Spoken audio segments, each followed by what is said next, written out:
Hey everyone, this is Elijah Johnson with SilverDoctors.com, and with us today is Jeff Berwick from the Dollar Vigilante. Jeff, thank you so much for joining us today. My pleasure, Elijah. All right, well, I'd first like to discuss Bitcoin. You've recently reported that China is moving into Bitcoin en masse. Can you expand on this? Sure, yeah, that's basically what I said, but I didn't mean every single person in China is buying Bitcoin or anything like that. But it's definitely been the one country in the world where it's really caught on. It's caught on way more than any other country I can think of. If you look at the actual amount of Bitcoin being transferred and you can watch that in real time. You just go to fiatleak.com. It's pretty much most of the Bitcoin is going to China right now, and it's been that way for quite a while. So yeah, absolutely, it's been one of the driving factors in the price of Bitcoin for the last while, and the main reason is because China, of course, has been doing quite well over the last decade or two because they've become quite capitalist. In fact, in many ways, they're much more capitalist than the U.S. now, as the U.S. is so socialist and almost communist now in many ways. So they've been booming. A lot of people that's been generating massive amounts of wealth, as it does every single time you allow the free market or what true capitalism or free trade, actual true free trade. If you allow that to happen, you'll just have people doing incredibly well. That's happened every single time in human history. But still, to this point, people still haven't figured it out. But because of that, a lot of people in China are making a lot of money over the last few decades, a lot of billionaires being created, a lot of millionaires. But China still has capital controls on the Chinese yuan. I believe it's every Chinese citizen or subject is allowed to take $50,000 worth of yuan every year outside of China. I think that's roughly the amount they're allowed. So you actually see every year, right at the start of the year, a lot of people take it out right away. And so that's why I think we saw Bitcoin really spike in the first few days of January, as I think a lot of people just started moving a lot of money around at that point. And of course, Bitcoin's the easiest way to move money anywhere in the world today, and the cheapest. It's just the best in every possible way, and it can't be stopped due to the capital controls. You just can't stop Bitcoin, which is another reason that people love it. So yeah, we've seen a lot of people in China just take on to it. And of course, Chinese also have a bit of I hate generalizing about a vast amount of people, about 1 billion people, but in general, the culture seems to be more open to things like risk taking and gambling to some extent. And so you're seeing a lot of traders getting onto Bitcoin and just trading it in China. You see so much trading going on there. And so that's, I think, one of the main reasons Bitcoin is really been doing quite well recently. And of course, we're seeing Bitcoin expanding all over the place, but there hasn't been one particular place quite like China. Now, in what ways is the Chinese government kind of pushing back against Bitcoin? Because I know you said some of the Bitcoin withdrawals in China are suspended right now. Can you expand on this? Yeah, it's been an ongoing sort of a struggle of the Chinese government and the Bank of China to kind of slow down this people adopting Bitcoin. This has been going on for years. It was a few years ago, I believe, that they tried to shut down a number of Bitcoin exchanges. I've heard on numerous occasions that China is making Bitcoin exchanges illegal and stuff like that. But the great thing about China is a lot of the people there just don't care what the government says. They're much more freedom-minded than people in the U.S. And they just don't care. They're not slaves like a lot of people in the West today who, whatever government says something, they just bow down to it like it's something they can never stand up to, or something like a bunch of slaves. But in China, they really, a lot of people, they just don't care. There's even an entire city in China where they don't have a government. There's no real government involvement in anything, and they won't even allow the government to be there, which is great. And it's been booming, of course. That's exactly what you would expect. So that's what's been going on, is they've been trying to shut it down because they're realizing that it's really a lot of people are starting to move a lot of their assets outside of China using Bitcoin, but they really can't stop it completely. It's just too many people. There's too many things. The government isn't quite as big and massive as it is in the U.S. at this point, so it really can't just stop it. And there's absolutely no way to stop it except for using guns and going to offices and saying, if you do this, we're going to kidnap you and throw you in a cage, which is all government does anyway. So that's what's been going on. But most recently, last week, the Central Bank of China cracked down on a number of Bitcoin exchanges and said they're worried about money laundering. And of course, money laundering isn't something that's a criminal act by any means. It's actually avoiding a criminal act of taxation, which is just theft. So people trying to avoid being extorted by the government try to put their money all over the place. They call it money laundering. And so the Bank of China said, we're worried about your money laundering. People might be laundering money through here. So they somehow got a few of the exchanges to stop Bitcoin withdrawals for 1 month until they could get some of their anti-money laundering information on people. So they're basically trying to find out more information on their customers and things like that, which is what's been going on in the U.S. The U.S. already did that with Coinbase. So it's interesting. There's a few exchanges that are still operating. You can still withdraw your Bitcoin, but there's a few right now that you can't withdraw your Bitcoin at the moment. So that's going to be interesting because essentially all that Bitcoin is frozen at this moment in time.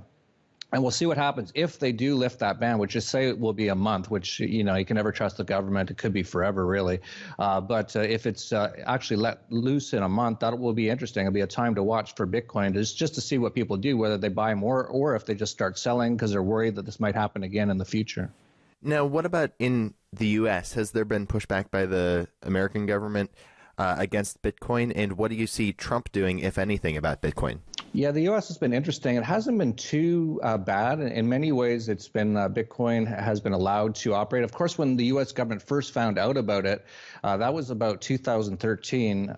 There was the first Bitcoin conference ever was held in San Jose, California, and the federal government went in and shut it down and actually put people in jail just for going to the conference. So typical government, when they find out about something they don't like that might threaten their monopoly on violence and a monopoly on banking and central banking and stuff like that, they just went and shut it down. But there's been a lot of Bitcoin activity. There's a lot of Bitcoin-related companies in the U.S. now. Of course, a lot of Bitcoin's related to technology, and a lot of Silicon Valley is in the U.S.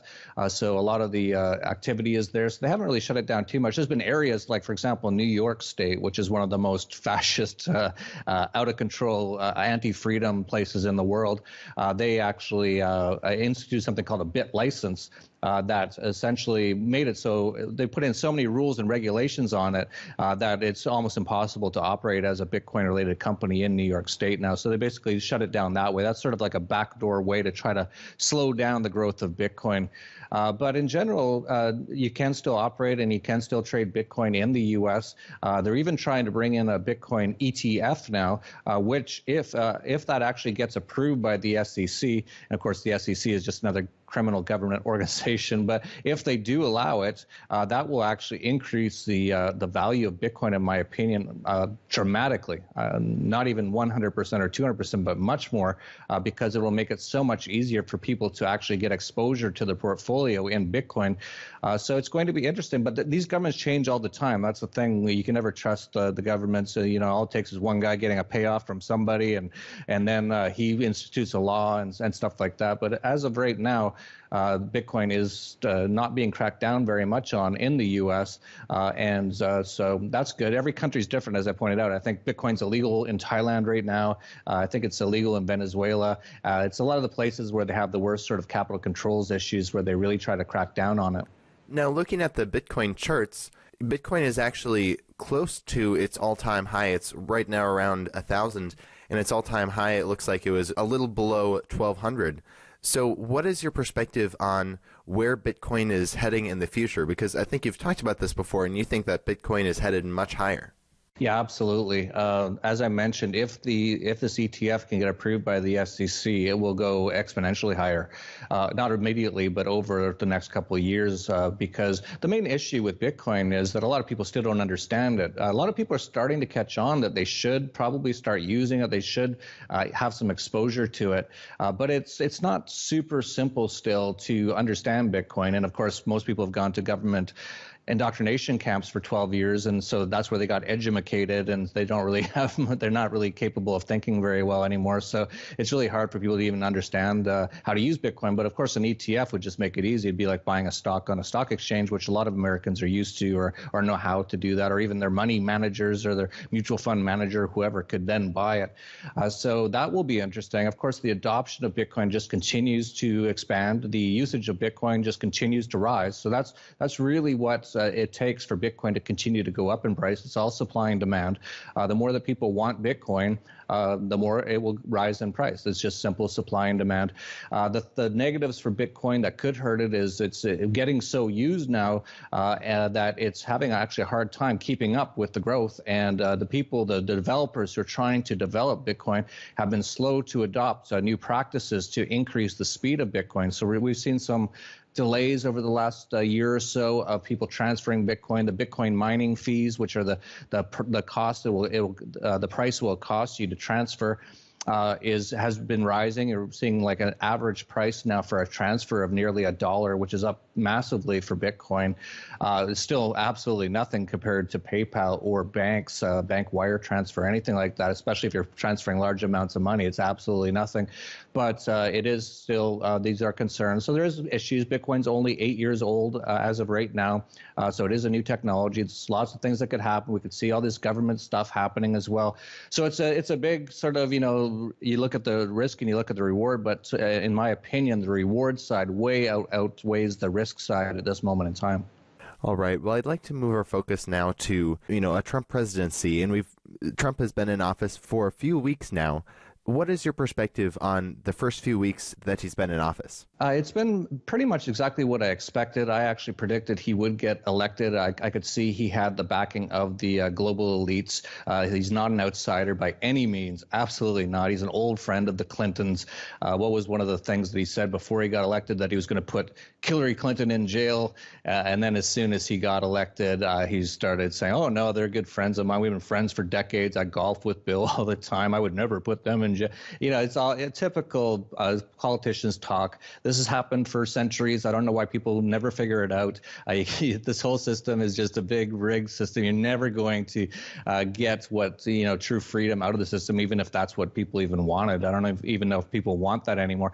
But as far as what he's done so far, some of the people will say some of the good things he's done, and I would agree with them, is he's sort of scrapped the TPP, the Trans-Pacific Partnership, which was a totally anti-freedom, anti-free trade deal, very massive fascist sort of a trade deal. But that deal was actually already dead in the water. It was not going anywhere. It was not being agreed to by anyone. So that was already dead. And then the other sort of big thing that a lot of people have said that he's done good is sort of fought back against this global warming hoax, and it is a total hoax. It's absolutely just a major hoax to put in a massive tax on people on the air that they actually breathe out of their mouth, CO2. It's actually insane, the whole thing, and all the lies they've told about global warming. We're seeing, Al Gore said by this year there would be no snow. There's people in the northeast of the U.S. under about 8 feet of snow right now. It's just a total scam. But that's another case where if you looked at the numbers of the polls, people didn't care at all about global warming. It was not going anywhere. No one wanted to see any major legislation put in about global warming. I think it was like 2% of Americans thought it was important. So that was another one that was already dead in the water. So I think they kind of put him out there to say, oh, look, I killed those things, so I am really a freedom fighter. I am getting rid of all these major fascists and then this huge globalist elites, the central bankers and all that. But he's not. He's talked about maybe auditing the Fed, but you don't really need to audit the Fed. We know exactly what it does. What you need is to shut it down immediately. But he would never do that. There's no chance of that.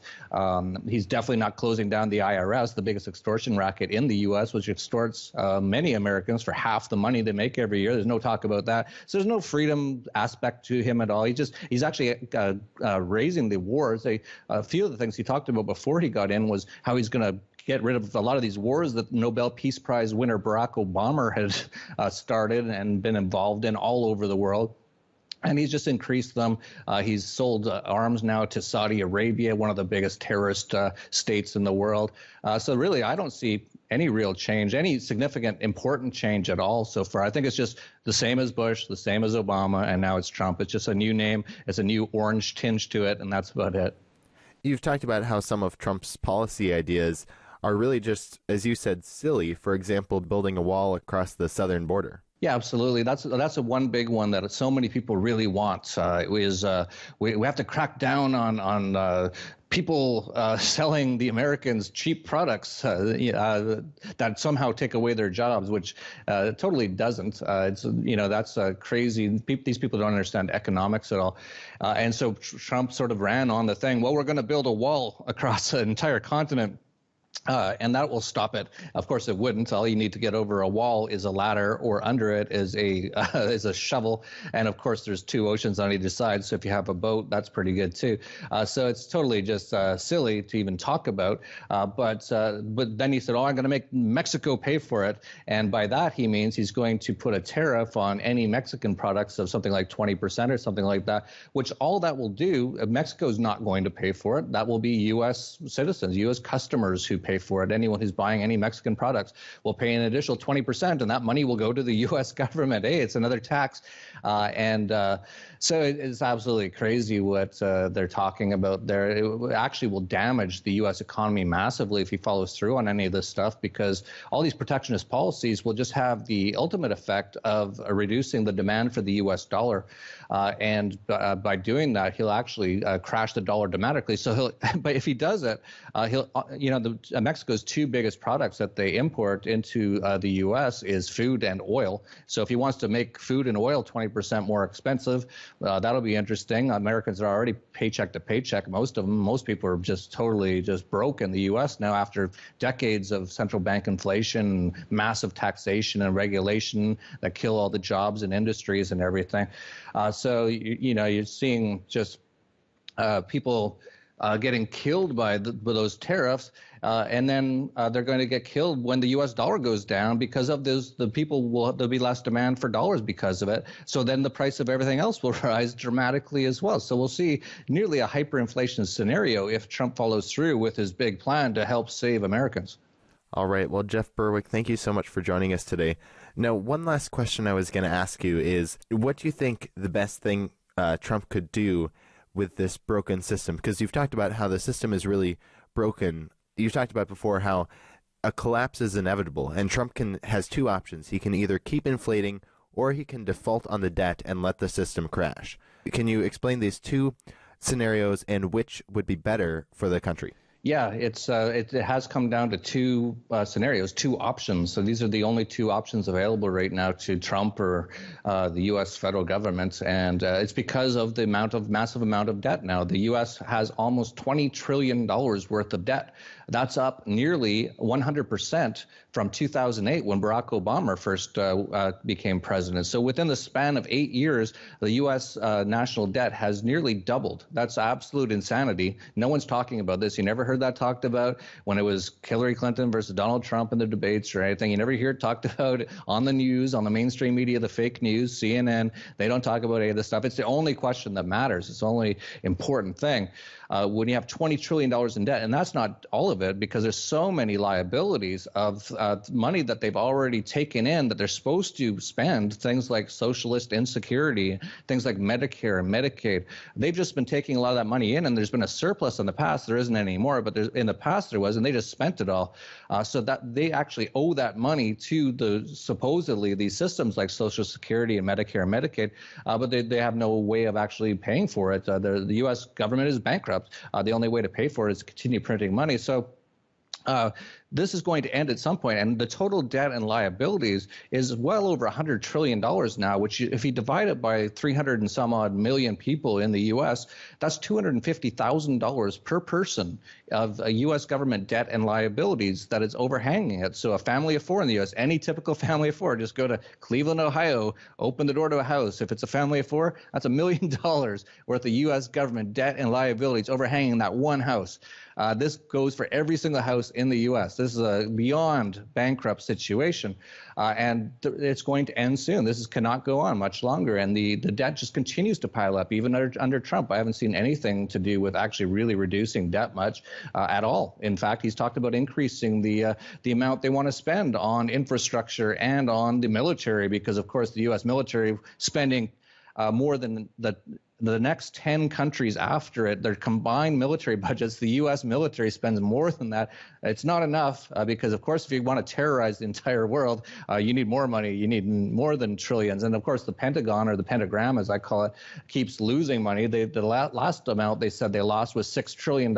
It's just gone. That's the situation. So the only the things that the government has a choice on is, are they going to continue to print money with the Federal Reserve with this quantitative easing and interest rates near 0% or even going into negative over the next few years until the U.S. dollar is worthless in the hyperinflation, or are they just going to default on the debt? That's something Trump actually talked about a little bit before he got elected, was how they should renegotiate the debt. Well, any sort of renegotiation is a default, and they will have massive, massive repercussions because U.S. debt, Treasury debt, is such a big part of the entire world financial system now. Most banks, many major companies, they hold a lot of their money, stupidly in my opinion, and actually immorally, in U.S. government debt. So if all of a sudden that debt is worth 30% less or 50% or 100%, which it really should be, that will cause a massive, massive depression, unlike anything we've ever seen in the history of the world. So that's the best case scenario, because if that happened, you'd still have a functioning economy. You'd just be decimated for a period of time, maybe a year or two. It'd just be horrible, absolute worst that anyone's ever seen. But then it could rebuild. But in a hyperinflation, that actually decimates the entire economy. Nothing can even function unless everyone starts using Bitcoin and silver and gold, which hopefully they will, and hopefully people are smart enough to do that. But if they don't, and the dollar is hyperinflating, just like you see in Venezuela or in Zimbabwe, all of a sudden everything just stops because there's no currency to be used. And so the entire economy goes essentially to zero. That's actually a worst case scenario, and that would be even worse. But that looks like the direction in which they're headed. But we'll see what happens. But either way, it's going to be incredibly bad, and it's going to happen soon. We're not talking decades. We're talking years, and we might even be talking months. But we're definitely not talking more than 5 years max. I can't even imagine 10, but 5 years, in my opinion, maximum, before all this system falls apart. And that's the best case scenario. So there is no good way out of this. This has been built now for decades, and we'll see how it all plays out, but it's not going to be good for most people. And for our new viewers who haven't heard our interviews before, what is your perspective on how people can prepare for this crisis? Well, a big part of it is just getting if you have assets, and a lot of people don't nowadays, as I mentioned, but if you do, to get a lot of them outside of the financial system. You can just see what happens in places like Greece when they shut down the banks a couple of years ago. A lot of people, as soon as they shut down the banks, they all got in line to take their money out of the bank. That's a little late. You want to do that before they do that. And what happened in Greece is going to happen all throughout Europe. It's going to happen in the U.S., it's going to happen in Canada, it's going to happen in Australia. All those countries have bank bail-in clauses now, just like they did in Cyprus, when they bailed in the banks and took 50% of anyone with any large amount of money. They just took 50% of it when they closed the banks. And that's going to happen everywhere. As I mentioned, when this sort of financial collapse happens, all the banks are going to be insolvent. So all the banks will close. So people should just get most of their assets outside of the financial system, get your money outside of the bank. I don't even care if it's so-called insured by the bankrupt government, and not to mention that the bank insurance company that secures the bank deposits in the U.S. is absolutely beyond bankrupt also, on top of the U.S. government being bankrupt. So the whole thing's bankrupt. So get your assets outside, get into things like precious metals, gold, silver, get into Bitcoin to some extent, not a massive amount perhaps. It is still new, and there is some risks with it, unlike silver and gold, which won't go to zero anytime in the near future unless someone learns how to make it alchemically. But other than that, just get outside, get some of your assets into hard assets, things like foreign farmland and things like that. I talk about that in our newsletter a little bit. And just essentially things that the U.S. government can't steal and the Federal Reserve can't inflate away. That's what you want to be into. All right. Once again, Jeff Berwick, thank you so much for your time. Did you want to share with the viewers where they can find you online? And I know you have a couple conferences coming up, if you'd like to tell our viewers about that as well. Yeah, absolutely. They can find me at thedollarvigilante.com, and just look up on YouTube if you're into YouTube, Dollar Vigilante. We do a video almost every day. And yeah, we have a couple conferences coming up this month. On February 24th, we have the Dollar Vigilante Internationalization and Investment Summit in Acapulco, Mexico. We have so many great speakers. I'll be there, and our senior analyst of the Dollar Vigilante, Ed Bugos. Then we have a number of excellent speakers, so I'm sure you're aware of many of them, including Bill Murphy of the GATA, the Gold Antitrust Action Committee. He'll be one of the speakers. David Morgan, probably one of the top sort of silver analysts, in my opinion, in the world, will be there. Bix Weir of Road to Ruta, really interesting guy with interesting theories on how this whole fallout's going to take place. and Colin Cattell of Palisade Capital, a really amazing young guy who's doing amazing investment stuff in the mining markets, and all kinds of other people. So check that out at tdvinvestmentsummit.com. And then after that, the day after, we have a 4-day voluntarist or / anarcho-capitalist conference called Anarchapulco, with all the top sort of freedom people from across the world will be there, and that's 4 straight days. So 5 days total of events, all in Acapulco at the end of this month. Once again, Jeff Berwick, thank you so much for your time. My pleasure.